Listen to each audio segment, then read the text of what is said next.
12월 26일 목요일 기도로 돕는 그 사랑 매일 묵상. 오늘은 시편 89편 1절에서 8절입니다. 시편 89편에 보면 3절에 주께서 이르시되 나는 내가 택한 자와 언약을 맺으며 내 종 다윗에게 맹세하기를, 이런 내용이 있습니다. 그러니까 지금 이 시인이 하나님 앞에 기도하면서 근거를 지금 가지고 기도를 하고 있는데, 그것은 하나님의 언약, 그리고 다윗의 자손으로 오실 메시아를 향한 그런 하나님의 약속을 근거로 지금 기도하고 있는 겁니다. 그래서 내가 택한 자와 언약을 맺으며 라는 제목으로 말씀을 좀 나누려고 합니다. 그러니까 우리가 기도할 때 배워야 될 첫 번째는 하나님의 성품이라는 근거 아래서 생각하라. 하나님의 성품이라는 근거 아래서 생각하고 기도하라라는 그런 의미입니다. 그러니까 지금 1절에도 내가 여호와의 인자하심을 영원히 노래하며 주의 성실하심을 내 입으로 대대에 알게 하리이다.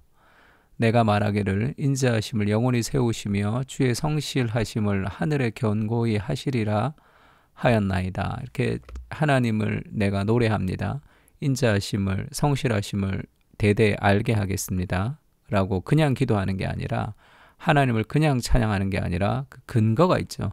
왜 내가 하나님을 높이는지, 그리고 하나님을 높이는 이유가 먼저 있는 거죠. 사실 그 하나님이 우리에게 베푸신 은혜라는 그 근거를 기억할 때 우리가 하나님을 높일 수 있는 겁니다. 그 근거를 지금 이 시인은 3절에서 그렇게 찾죠.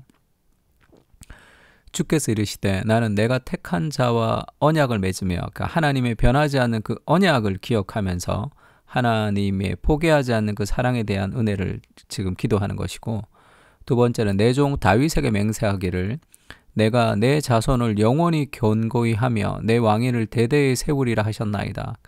다윗의 왕위가 영원히 이어지는 그런 이 메시아가 오실 그 약속을 붙드는 거죠. 그래서 끊어지지 않는 그 하나님의 나라의 통치, 그리고 하나님의 백성과의 그 언약에 대한 그것을 근거로 지금 오늘을 지금 찬양하고 있습니다. 기도하는 거죠. 그러니까 팀 켈러의 기도에서 우리가 계속 공부하는 것 중에 하나가, 그리스도인이 기도를 할 때 하나님의 뜻에 맞는 기도를 해야 되는 거잖아요.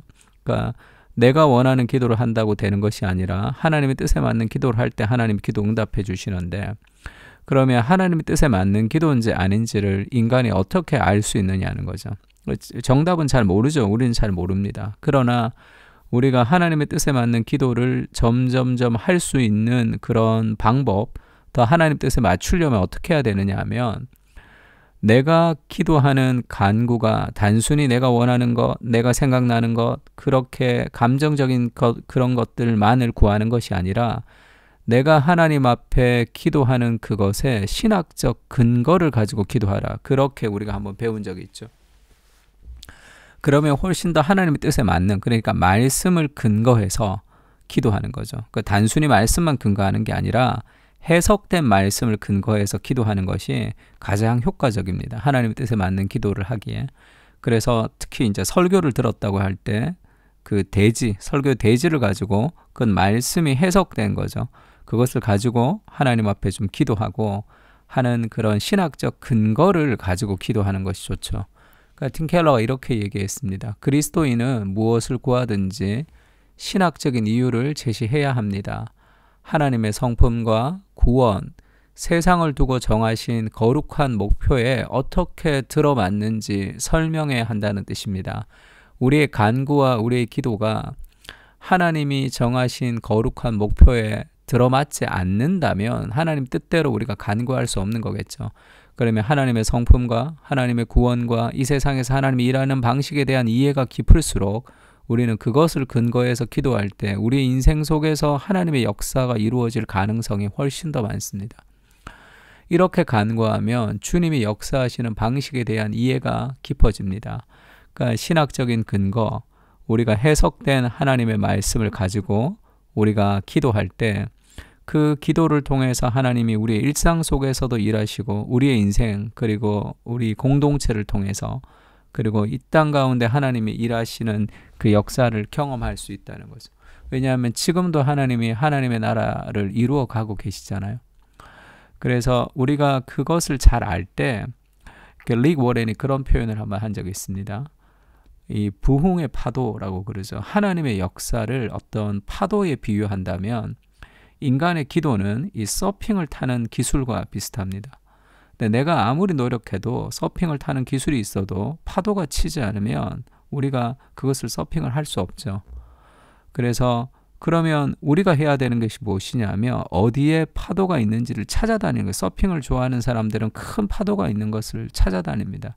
그래서 제가 예전에 본 영화 중에, 제 중학교 때 봤던 영화 중에 그때 폭풍 속으로라는 아주 유명한 영화가 있었어요. 그 서핑을 하는 사람들이 그 범인을 쫓고 잡는, 키아누 리브스와 패트릭 스웨이즈가 나왔던 아주 유명한 그 영화인데, 그때 그 서핑을 좋아하는 사람들이 늘 꿈꾸는 게 큰 파도입니다. 그러니까 위험에서 들어가지 못하는 그 큰 파도를 타러 이제 가는 그런 스토리 영화가 있었어요. 그러니까 하나님의 역사를 우리가 이해한다는 것은 그 파도가 치는 곳이 어디 있는지를 알고 거기 따라가는 거예요. 그리고 우리가 그 서핑을 탈 때 하나님의 그런 은혜의 역사가 우리 인생 가운데 흘러들어올 수 있는 거죠. 그래서 신학적인 근거를 가지고 이 시편의 기자들가 지금 기도하고 있습니다. 그러니까 그 하나님에 대한 이해가 깊을수록 그 찬양할 수밖에 없는 거죠. 그러니까 5절에 보면 하나님을 알아갈수록 더욱 찬양할 이유가 샘솟는 거죠. 여호와여 주의 기이한 일을 하늘이 찬양할 것이요 주의 성실도 거룩한 자들의 모임 가운데서 찬양하리이다. 하나님의 성실, 변하지 않는 그분의 사랑과 그분의 역사하심, 우리를 향한 포기하지 않는 하나님의 은혜가 찬양할 수밖에 없는 거죠. 너무 놀라우니까. 무릇 구름 위에서 능히 여호와와 비교할 자 누구며 신들 중에서 여호와와 같은 자 누구리까? 하나님은 거룩한 자의 모임 가운데서 매우 무서워할 이시오며 둘러있는 모든 자 위에 더욱 두려워할 이시니이다. 이 경외를 얘기합니다. 여호와 만군의 하나님이여 주와 같은 능력 있는 이가 누구리이까? 여호와여 주의 성실하심이 주를 둘렀나이다. 그 하나님에 대한 이해가 이 찬양으로 막 퍼져나오는 거죠.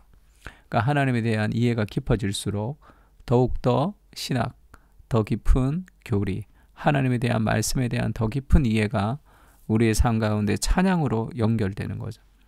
찬양으로 연결되지 않는 하나님을 향한 지식이 있습니다. 그것은 메마른 아주 비판자로 우리를 만들어갈 뿐이죠. 그래서 하나님에 대한 이 깊은, 더 깊은 이해와 찬양이 솟아날 수 있는 하나님의 인격을 경험하는 것이 중요합니다. 로마서에 보면 바울이 그렇게 고백하죠. 그렇게 막 얘기를 하는 중에 11장 33절에는 이렇게 얘기합니다. 깊도다 하나님의 지혜와 지식의 풍성함이여 그의 판단은 헤아리지 못할 것이며 그의 길은 찾지 못할 것이로다. 누가 주의 마음을 알았느냐? 누가 그의 모사가 되었느냐? 누가 주께 먼저 드려서 갚으심을 받겠느냐? 이는 만물이 주에게서 나오고 주로 말미암고 주에게로 돌아감이라. 그에게 영광이 세세 있을지어다. 아멘. 바울은 이 그리스도를 통해서 그 하나님의 지혜와 사랑을 좀 깊이 경험했습니다.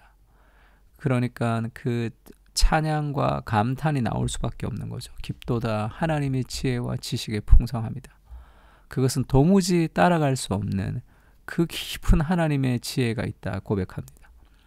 그리고 왜 그 바울이 이렇게 고백을 하느냐면 유대인들이 선택받은 하나님의 백성인데 왜 이방인들이 구원을 얻고 유대인들이 예수님을 거부하는가라는 그런 고민이 있었죠.